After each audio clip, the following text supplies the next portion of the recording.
আমাদের মাঝে এই ছোট্ট বাচ্চা, এই ছোট্ট বাবুটি আজকে আমাদেরকে বসার আদব শিখাবেন।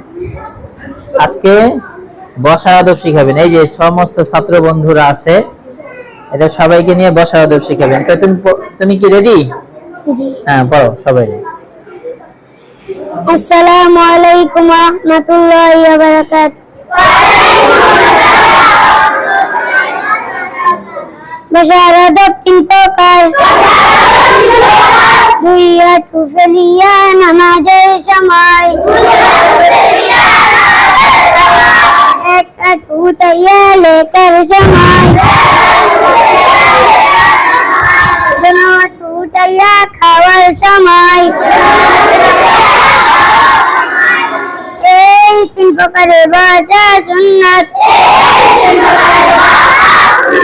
আমরা পুকুরে বসাও যাইতেছে।